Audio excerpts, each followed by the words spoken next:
BBC Nepali सेवाको साँझ पखबाट शरद केसीको नमस्कार। आज कार्यक्रममा एमसीसी प्रतिनिधि सभाको प्रक्रियाबाट टुङ्गोमा पुग्ने प्रचण्डको भनाई, गठबन्धन पनि बचाउनु पर्यो, एमसीसी समस्या समाधान हुन पर्यो भन्ने बाटो मैले गठबन्धन बच्छ एमसीसी प्रक्रियाबाट टुङ्गिन्छ भने, सत्ताधारी वामदलको भूमिकालाई लिएर ओलीको व्यङ्ग्य, आफू चुप लागेर बस्ने मूर्ति चाहिँ यताकोलाई उठ भन्ने, यताकोलाई बस भन्ने, एक थरीलाई सडकमा जाऊ भन्ने, एक थरीलाई सदनमा आऊ भन्ने। माधव नेपालको पार्टीद्वारा पनि एमसीसीको विपक्षमा मतदान गर्ने निर्णय। हिजो दर्ता गरिएको एमसीसीको विपक्षमा मतदान गर्ने र विपक्षमा मतदान गर्नको निम्ति वातावरण निर्माण गर्ने दुवै काममा हामी लाग्नेछौँ। नेपाल आइसिसी टी20 विश्वकप ग्लोबल छनौट प्रतियोगिताको सेमिफाइनलमा अनि रुसको सुरक्षा परिषदको विशेष सत्रको अध्यक्षता गर्दै रुसी राष्ट्रपति। तर सबभन्दा पहिले आजका प्रमुख विश्व समाचार। विनिता दाहालबाट समाचार सुन्नुहोस्। रुसी राष्ट्रपति भ्लादिमिर पुटिनले यसअघि तय नगरिएको आफ्नो देशको सुरक्षा परिषदको बैठकको अध्यक्षता गर्दैछन्। उनका प्रवक्ताले यसअघि युक्रेन संकटबारे छलफल गर्न अमेरिकी राष्ट्रपति जो बाइडनसँग भेट्ने कुनै ठोस योजना नरहेको बताएका थिए। बीबीसीका मस्को संवाददाता स्टिभ रोजनबर्ग भन्छन्, After a flurry of high-level telephone diplomacy, उच्च तहमा भएका टेलिफोन कूटनीतिपछि संकटको शान्तिपूर्ण समाधान हुने आशा बढ़ेको थियो। अमेरिका र फ्रान्सले बाइडन र पुटिन बीच बैठक हुने सैद्धान्तिक सहमति भएको संकेत गरेका थिए, तर क्रेमलिनले त्यसमाथि कुठाराघात गरिदिएको छ। बीबीसी संवाददाताको भनाई। यसैबीच रुसमाथि तत्काल प्रतिबन्धहरू लगाउन युक्रेनले गरेका आह्वानलाई युरोपेली संघले अस्वीकार गरेको छ। युक्रेनका विदेश मन्त्री दिमित्रो कुलेवाले युरोपेली संघले आवश्यक कार्यवाहीका लागि आफू तयार छु भन्ने देखाउन आवश्यक रहेको बताएका छन्। तर संघका विदेश नीति प्रमुख जोसेफ बोरेलले त्यस्ता कदमहरू चाल्ने बारे अहिलेसम्म केही निर्णय नभएको संवाददाताहरूलाई बताएका छन्। यसअघि आइतबार अमेरिकी विदेश मन्त्री एन्टोनी ब्लिन्कनले पनि तत्कालै प्रतिबन्धहरू लगाउने कुनै योजना नरहेको बताएका थिए।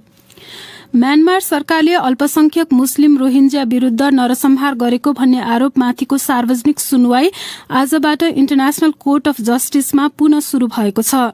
म्यानमारका शासकहरूले उक्त मुद्दा हाल्ने द गाम्बियासँग त्यो अधिकार क्षेत्र नभएको बताउँदै आएका छन्।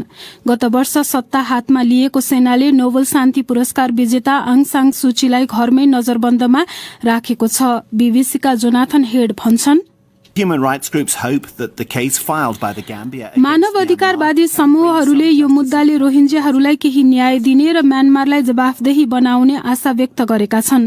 बीबीसीका जोनाथन हेडको भनाई। मुद्दाको प्रतिनिधित्व गर्ने हैसियतबाट सेनाले नेत्री सूचीलाई विस्थापित गरेको छ र आफ्नो प्रतिनिधि अदालतमा पठाएको छ।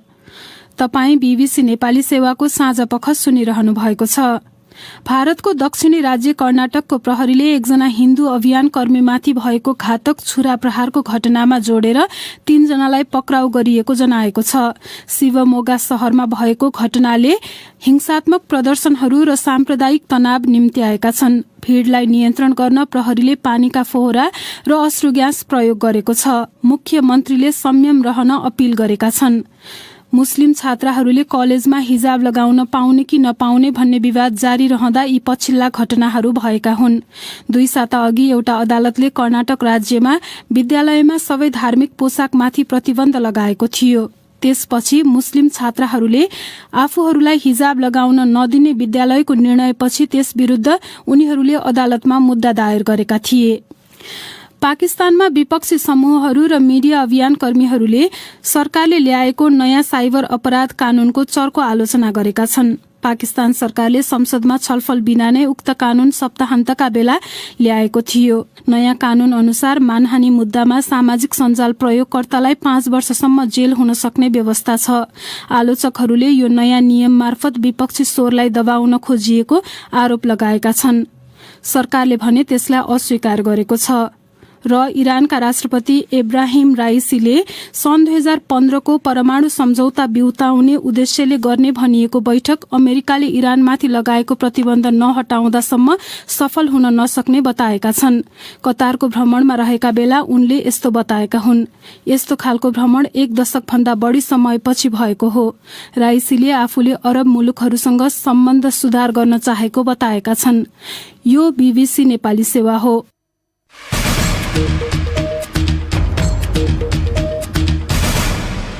साँझपखमा तपाईलाई स्वागत छ। नेकपा माओवादी केन्द्रका अध्यक्ष प्रचण्डले आफ्नो पार्टीको असहमतिका बीच प्रतिनिधि सभामा पेश गरिएको अमेरिकी सहायता परियोजना एमसीसी सम्झौता प्रक्रिया अनुसार टुङ्गिने बताएका छन्। माओवादी केन्द्रले एमसीसीको विपक्षमा मतदान गर्ने निर्णय गरे पनि प्रचण्डले त्यो पारित गराउने प्रयासमा रहेको कांग्रेससँगको गठबन्धन भने नटुट्ने धारणा प्रकट गरे।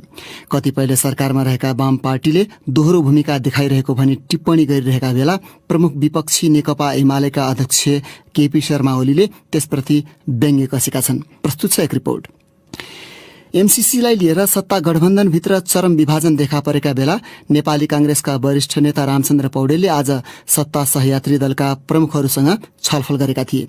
पौडेलसँगको भेटपछि प्रचण्डले भने, उहाँले अरू कुरा होइन, गठबन्धन पनि बचाउनु पर्यो, एमसीसीको पनि समस्या समाधान हुन पर्यो भन्ने लाइनबाट भन्नुभएको थियो। मैले गठबन्धन बच्छ, एमसीसी त अब प्रक्रियाबाट टुङ्गिन्छ भने। सरकारको प्रस्तावमा विपक्षमा उभिने दल सरकारमा बस्न नमिल्ने भन्दै वामपन्थी दल सरकारबाट बाहिरिने आकलन भइरहेको छ। त्यस्तो अवस्थामा गठबन्धन पनि भत्किने माओवादीकै कतिपय नेताहरूले बताउने गरेका थिए। प्रचण्डले भने गठबन्धन जोगाउने तरिकाबारे केही उल्लेख गरेनन्। कतिपयले दोहोरो चरित्र देखाइरहेको भन्दै खास गरी माओवादी केन्द्र र माधव नेपालको नेकपा एकीकृत समाजवादीको भूमिकालाई लिएर प्रश्न उठाइरहेका छन्।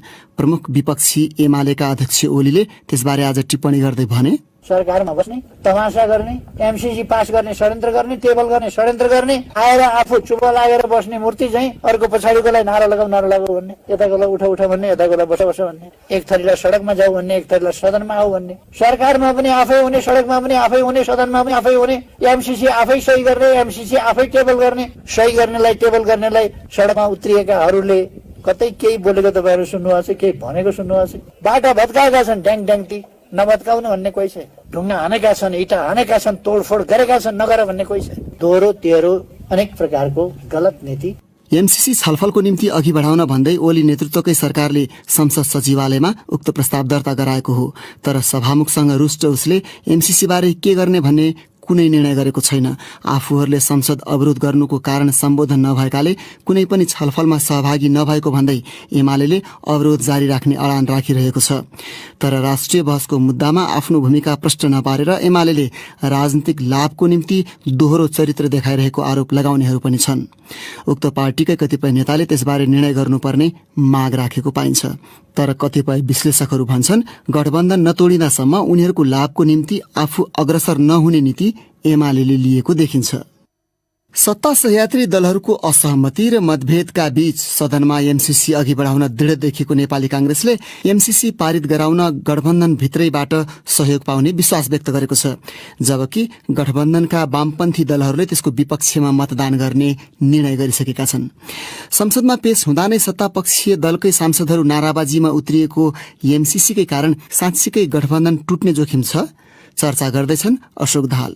प्रतिनिधि सभामा एमसीसी पेश हुँदा माओवादीका सांसदहरूले नाराबाजी गरिरहेका थिए। अध्यक्ष प्रचण्ड भने चुपचाप बसिरहे। एकीकृत समाजवादीका सांसदहरू चुपचाप बसिरहँदा वरिष्ठ नेता जलनाथ खनाल एक्लै विरोधमा उत्रिए। सत्ता साझेदार दलहरूभित्र मतभेद रहेको स्पष्ट देखिँदा कांग्रेस भने एमसीसी अघि बढाउने पक्षमा दृढ छ। आज पार्टी कार्यालयमा भएको पत्रकार सम्मेलनमा कांग्रेस प्रवक्ता प्रकाश शरण महत, गठबन्धनमा समस्या आउने छैन त्यो हामी विश्वास गर्न चाहन्छौँ। अब अरू बाँकी कुरा कसरी त्यस बेलामा प्रस्तुत हुन्छ त्यही अनुरूप हामीले आफ्नो दृष्टिकोणहरू बनाउँदै जान्छौँ। माओवादीका नेताहरूले गठबन्धनको सहमति नभई एमसीसी अघि बढे गठबन्धन तोड्ने बताउँदै आएका छन्। एमसीसी बारे आन्तरिक मतभेद मिलाउन सोमबार पनि पार्टी सचिवालयमा छलफल गरेको सत्ता साझेदार एकीकृत समाजवादीले एमसीसीको विपक्षमा उभिने निर्णय गरेको पार्टी प्रवक्ता जगन्नाथ खतिवड़ाले बताए। हिजो दर्ता गरिएको एमसीसीको प्रस्ताव जुन छ संसदमा, यसका विपक्षमा मतदान गर्ने र विपक्षमा मतदान गर्नको निम्ति वातावरण निर्माण गर्ने दुवै काममा हामी लाग्नेछौँ। गठबन्धनको साझेदार अर्को घटक जनता समाजवादी पार्टी पनि एमसीसी बारे विभाजित छ। जसपाका प्रमुख सचेतक प्रमोद शाहले एमसीसी संशोधन गर्नुपर्ने पक्षमा पार्टी भए पनि यसलाई पार्टीको अडान नबनाएको जानकारी दिए। तर अर्का नेता मोहम्मद इस्तियाक राई एमसीसी को पक्षमा रहेको बताउँछन्। यस सम्बन्धमा कुनै छलफल नै भएको छैन, तर चाहिँ यसको पक्षमा चाहिँ उभिनुपर्छ।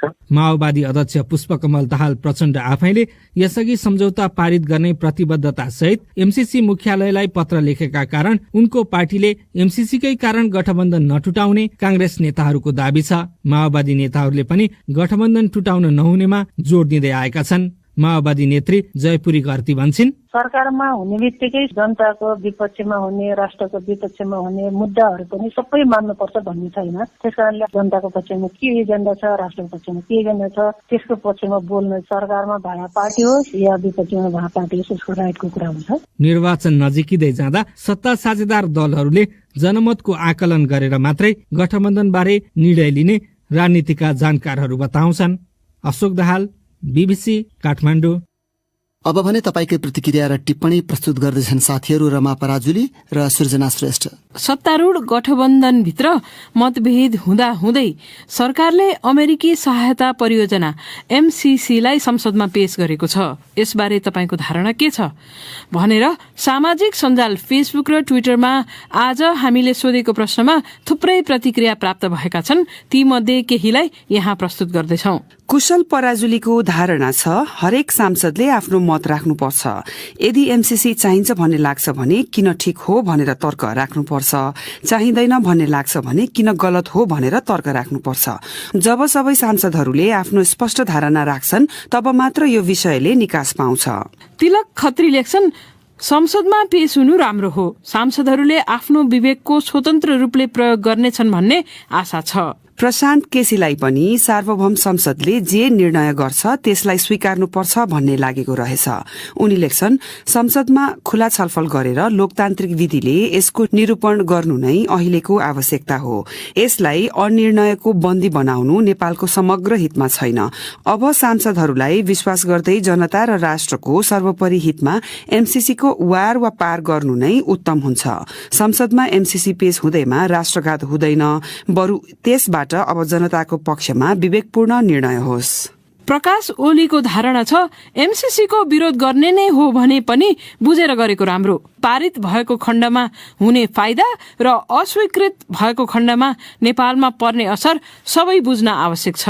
प्रकाश पन्थीको संक्षिप्त टिप्पणी छ। उनी लेख्छन्, अब संसदमा सांसदले विवेक प्रयोग गर्नुपर्छ। बेकारमा बाहिर हल्ला गर्नु ठिक होइन। संसदमा पहिले लगेको भए अहिलेको यो अवस्था आउने थिएन। घनश्याम भण्डारीको अलि फरक धारणा छ। उनी लेख्छन्, अहिलेलाई एमसीसी रोकेर चुनाव गरौं। चुनावमा जुन पार्टीले एमसीसीलाई समर्थन गर्छ उसले चुनावी एजेन्डामा एमसीसीलाई मुख्य एजेन्डा बनाएर चुनाव लडोस्। यदि त्यो पार्टीले बहुमत लिएर आयो भने ठिक छ, पारित गरौं, होइन भने त्यहीबाट यसको निर्क्योल भइहाल्छ। कमन देवान याख्या लेख्छन्, एमसीसी बारेको प्रस्ताव ओली सरकारकै पालामा संसदमा दर्ता भइसकेको थियो। वर्तमान गठबन्धन सरकारले यसलाई सदनमा छलफलको निम्ति टेबल गरेको हो। यसर्थ विवादास्पद एमसीसी को कहरबाट न सत्ता पक्ष न प्रतिपक्ष कोही पनि उम्कन सक्ने अवस्था छैन। यति हो नेपाली जनताले शंका गरेका बुदाहरू या संशोधन हुनुपर्छ या खारेज हुनुपर्छ।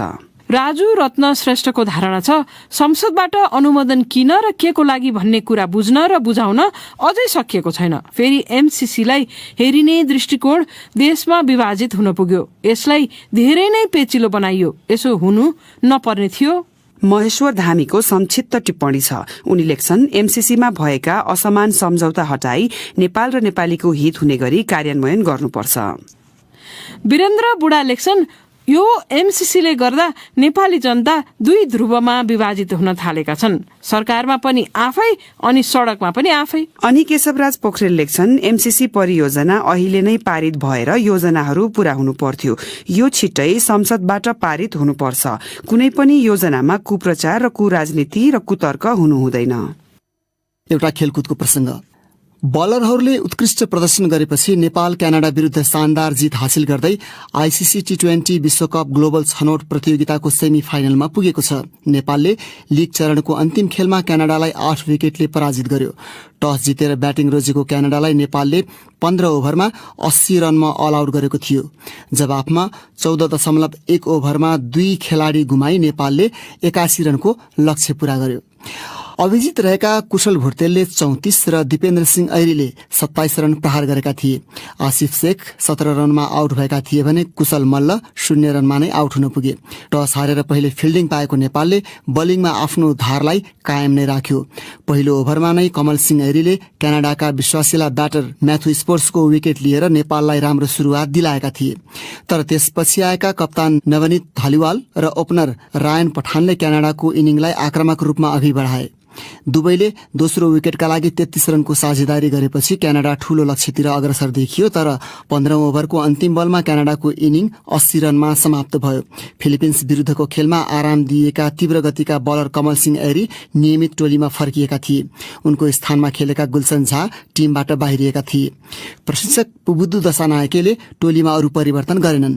जितसँगै नेपाल सबै 3 खेल जितेर समूह बी को विजेताको रूपमा सेमी फाइनलमा पुगेको छ। फिलिपिन्सलाई 36 रनमा अल आउट गरेर 2.5 ओभरमा दोस्रो खेल जितेको ओमान पनि समूहबाट सेमी फाइनलमा पुगेको छ। अब नेपालले भोलि हुने सेमी फाइनलमा यूएई सँग खेल्नेछ। समूह ए को खेलमा बहराइनसँग 2 रनले पराजित भएपछि यूएई दोस्रो स्थानमा झर्न पुगेको हो। समूह ए बाट विजेता बनेको आयरल्यान्डले भने ओमानसँग खेल्नेछ। सेमी फाइनलका विजेता सन् 2022 को विश्वकपका लागि छनौट हुनेछन्। विस्तृत समाचार तपाईं bbcnepali.com मा गएर पढ्न सक्नुहुन्छ। अब केही अन्तर्राष्ट्रिय विषय। रूसी राष्ट्रपति भ्लादिमिर पुटिनले रूसको सुरक्षा परिषदको एउटा विशेष सत्रको अध्यक्षता गर्दैछन्। यसअघि उनका प्रवक्ताले युक्रेनको संकट टार्ने प्रयास स्वरूप अमेरिकी राष्ट्रपति जो बाइडेनसँग सम्भावित बैठक बारेका विवरणलाई कम महत्व दिएका थिए। यसै सन्दर्भमा मस्कोमाथि तत्काल प्रतिबन्ध लगाउन युक्रेनले गरेको आह्वानलाई युरोपेली संघले अस्वीकार गरेको छ। बीबीसीका विवरणहरूमा आधारित त्यस सम्बन्धी रिपोर्ट विनिता दाहालबाट। पूर्वी युक्रेनमा रूस समर्थित पृथकतावादी र युक्रेनी फौजबीच गोलाबारी जारी छ। ओएससीई का अनुगमनकर्ताहरूले हालैका दिनमा युद्धविराम उल्लंघनका घटना नाटकीय रूपमा बढ्दै गएको बताएका छन्। पृथकतावादीहरूले युक्रेनीले गरेको गोलाबारीले आइतबार लुहान्स्क क्षेत्रमा 2 जना नागरिकहरू मारिएको बताएका छन्। तर युक्रेनले त्यसलाई अस्वीकार गरेको छ र रूसले हमलाका लागि बहाना खोजिरहेको आरोप लगाएको छ। रूसका आपतकालीन मन्त्रीले शुक्रबार जारी गरिएको निर्देशन यता विद्रोही नियन्त्रित डोनबास क्षेत्रबाट 60,000 भन्दा बढ़ी सर्वसाधारण अन्यत्र गएको बताएका छन्। तर उक्त संख्याको स्वतन्त्र पुष्टि भने हुन सकेको छैन। यसैबीच युक्रेन संकटबारे छलफल गर्न अमेरिकी राष्ट्रपति जो बाइडेनले रूसी राष्ट्रपति भ्लादिमिर पुटिनसँग औपचारिक बैठक गर्न सैद्धान्तिक सहमति गरेका विवरण आएका थिए।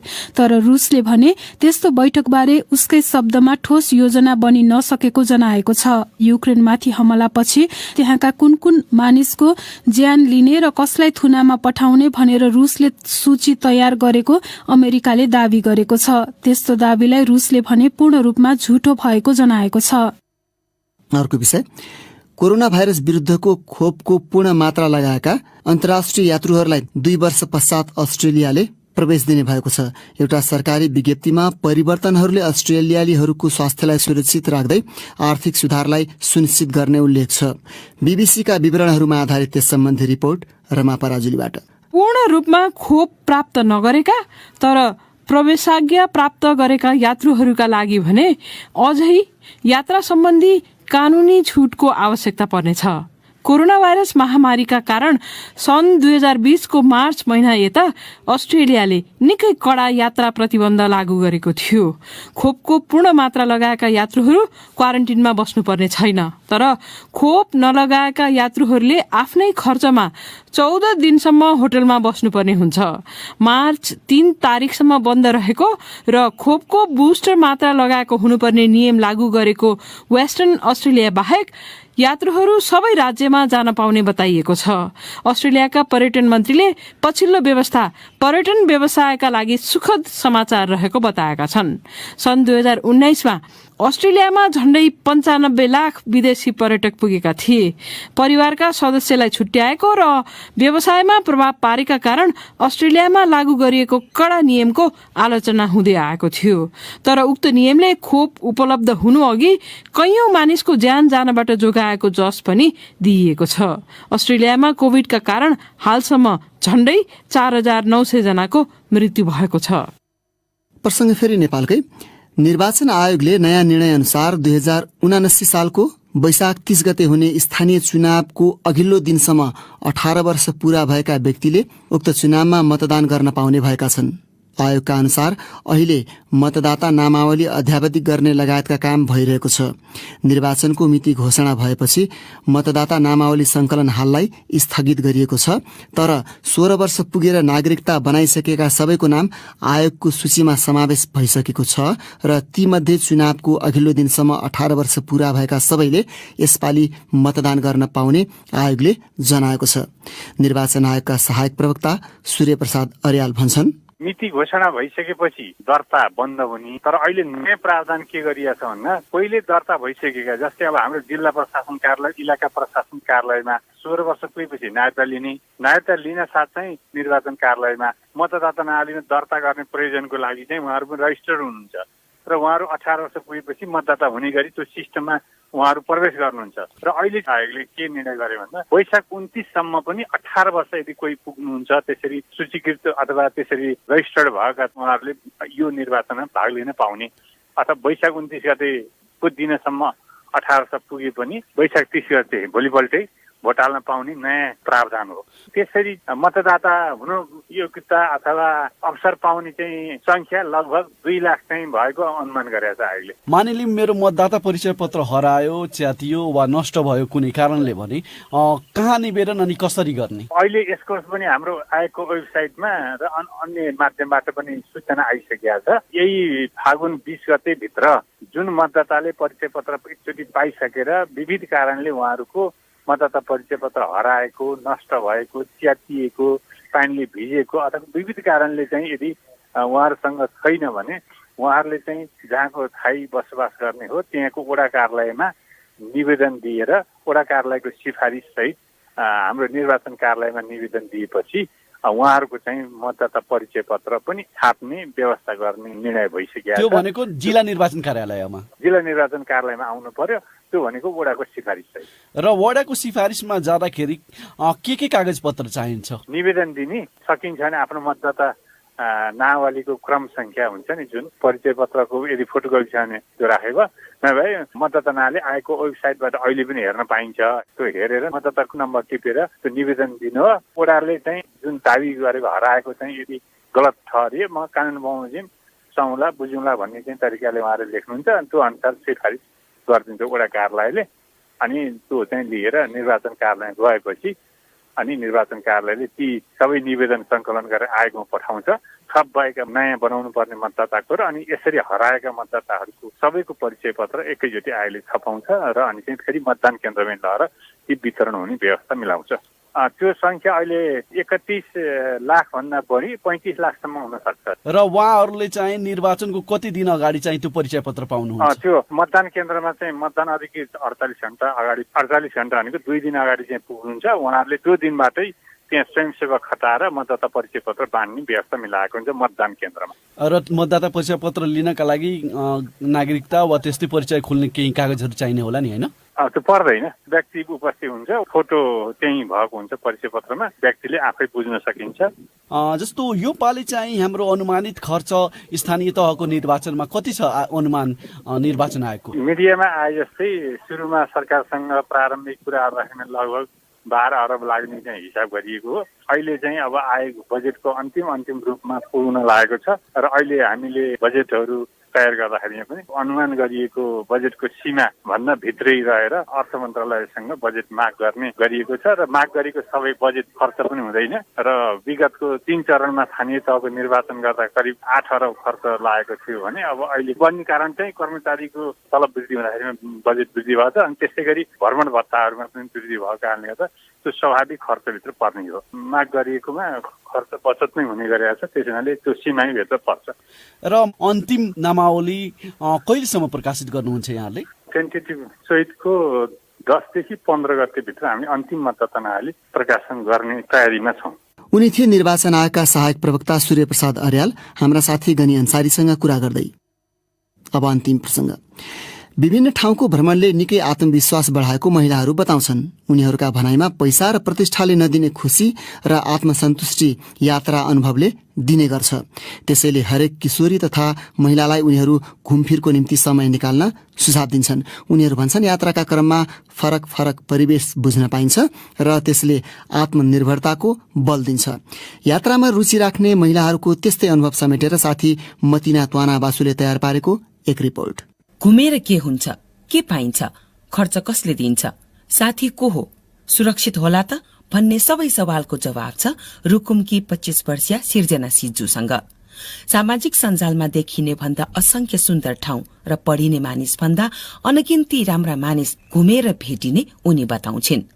उपल्लो डोल्पा लोबिचे हिमाल चढी भ्याएर मार्दी सोलो ट्रेक गएर आएकी उनी यात्रामा आफूले वास्तविक खुशीको अर्थ भेटेको बताउँछिन्। एउटा लेभल भइसकेपछि म घुम्छु, एउटा पैसा कमाइसकेपछि घुम्छु भन्ने कुराहरू छ नि, त्यो चाहिँ सबै बकवास हो। अनि खुसी भन्ने कुरा चाहिँ जहाँ पनि छ, जे कुरा पनि छ, जहाँनिर पनि छ, जो पनि खुसी छ। अरू कुरा चाहिँ सरल जीवनशैली, एकदम सरल, त्यहाँभित्र चाहिँ सबैभन्दा धेरै खुसी छ। आफ्नो बाध्यता होला, काम होला, जिम्मेवारी होला, तर एकदम विकटमा बस्ने मान्छेहरू पनि ह्याप्पी चाहिँ छन् क्या, त्यो चाहिँ खुसी हो जस्तो लाग्यो। पहिलो पटक 5 दिनको पदयात्रा सकेर फर्केकी 20 वर्षीय सृष्टिका श्रेष्ठले त्यति लामो बाटो तय गर्न सक्छु भन्ने कहिल्यै सोचेकी थिएनन्। त्यो म चाहिँ पहिला कस्तो विक हुन्छ नि, फिमेल भएको चाहिँ त्यो हाइट पनि सानो अनि पछि एकदम अलिक पातलो छु, त्यही भएर चाहिँ I thought I was week. तर ट्रेकिङ गरेर आइसकेपछि यत्रो बाटो हिँडेँ मैले, दिनभरि हिँडेँ अनि त्यहाँसम्म पुगेँ भन्ने त्यो एउटा अकम्प्लिसमेन्ट भएपछि चाहिँ ल अब चाहिँ अरू ठाउँ पनि ट्रेक गर्न पाइँदो रहेछ, म अब चाहिँ एक्लै पनि ट्रेक गर्न सक्छु भन्ने खालको कन्फिडेन्स चाहिँ बिल्डअप भएको थियो। घुम्ने काम पुरुषको र घर परिवार हेर्ने काम महिलाको।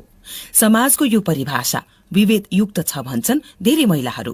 घुम्दा पाउने ज्ञान किताब पढेर नपाइने, थैली भरिए पनि अनुभव खाली हुने भन्दै आत्मनिर्भरता र आत्मविश्वासका लागि यात्रा जरुरी हुने विद्या विष्ट बताउँछिन्। थोरै बहुत हामीले कन्भिन्स गरेर ट्राभल गरिरहेको छौँ होइन, तर अझै पनि हाम्रो गाउँ भएको दिदी बहिनी अथवा हाम्रै साथीहरू पनि ट्राभल गर्न सक्नु पनि हुँदैन, दिनु पनि हुँदैन क्या। कारण चाहिँ जबसम्म तपाईँ चाहिँ एक्लै ट्राभल गर्न सक्नु हुँदैन, डिपेन्डेन्ट हुनुहुन्छ क्या अरूसँग। डिपेन्डेन्सी भनेको नै आफू इम्पावर नहुनु हो नि त। सो ट्राभलले चाहिँ तपाईँ इन्डिपेन्डेन्ट हुन पनि एकदमै हेल्प गर्छ भन्छु म चाहिँ। म नभए घर लथालिङ्ग हुन्छ, परिवारको बिचल्ली हुन्छ, घुम्नलाई पैसा छैन, समय छैन भन्ने सोच भएका धेरै महिलाहरू हाम्रो समाजमा भेटिन्छन्, जुन यात्राको मुख्य बाधक हो भन्छन् अन्जु भट्टराई। जति महत्वपूर्ण परिवार हो त्यति नै महत्वपूर्ण आफू भएको बताउने उनी यात्राले अनगिन्ती खुशी अनि काम गर्ने प्रचुर जागर बढाउने बताउँछिन्। यात्रा गर्ने आफ्नो रहरले आफ्ना सन्तान घरायसी काममा निपुण बनेको अनुभव सुनाउँदै यात्राको लागि महिलाहरू अघि सर्न पर्ने उनी बताउँछिन्। जति मान्छे ट्राभल गर्छ उसको ह्याप्पिनेसको लेभल बढ्छ अनि आफूलाई त्यति नै पुस गर्न सक्छ। आफ्नो ह्याप्पिनेसको लेभल बढेपछि घरमा पनि त्यो ह्याप्पिनेस आफूले आफूसँग जे छ त्यही बाँड्ने हो नि त। अनि आफूलाई पुस गरिँदो रहेछ कि ट्राभल गर्ने मान्छेले चाहिँ काम यस्तो छिटो अब जस्तो म पर्सि सिस्टममा रहेछ, मलाई यति धेरै काम सक्नु छ, बिहानदेखि खुसी भएर काम गरिरहेको छु, किनभने म त्यहाँ जानु छ। अब म त्यहाँबाट फर्केपछि मैले यति धेरै घुमेर आएको छु, अब मलाई त्यहाँ काम गर्नु छ भने फेरि आफूलाई पुस गरेर काम गरिन्छ नि त। यात्रा मार्फत महिलाहरूको सशक्तिकरण अभियानमा जुटेकी सजना भडेल यात्रा गर्न मोटै रकम चाहिन्छ भन्ने सोच्नु सधैँ सही नहुने बताउँछिन्। लामो वा छोटो यात्रा गरिरहने उनी यात्राले महिलाहरूको सशक्तिकरणमा सघाउ पुर्याउने बताउँछिन्। मलाई चाहिँ कम्फर्ट जोनमा बस्नु भन्दा पनि त्यो कम्फर्ट जोन भन्दा बाहिर चाहिँ बियोन्ड दिस के पोसिबिलिटिज अनि के अपर्च्युनिटिज र च्यालेन्जेसहरू छ भन्ने एक्सप्लोर गर्न मन लाग्छ। कुनै पनि नयाँ काम गर्नको लागि मेरो कन्फिडेन्सदेखि लिएर मेरो भिजनहरू खोल्नको लागि चाहिँ आई डु ट्राभल। र म बिलिभ ट्रुली गर्छु कि travel is the empowerment tool, एकदम स्ट्रङ इम्पावरमेन्ट टुल भनेर म बिलिभ पनि गर्छु र एक्सपिरियन्स पनि गर्छु अनि त्यही एडभोकेट पनि त्यही गर्छु। देश बनाउन देश चिन्नुपर्छ, समाज बनाउन समाज चिन्न पर्छ। देश चिन्न घुम्ने काममा महिला पुरुष दुवै लाग्नुपर्छ। त्यसपछि मात्रै देश बनाउने समाज बनाउने काम महिला पुरुष दुवैको सहभागितामा सम्भव हुने जानकारहरू बताउँछन्। मतिना त्वाना बासु, BBC काठमाडौँ।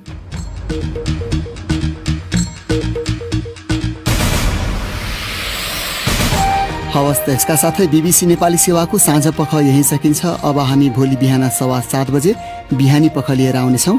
त्यस बेलासम्मका लागि हामी सबैलाई बिदा दिनुहोस्। नमस्कार।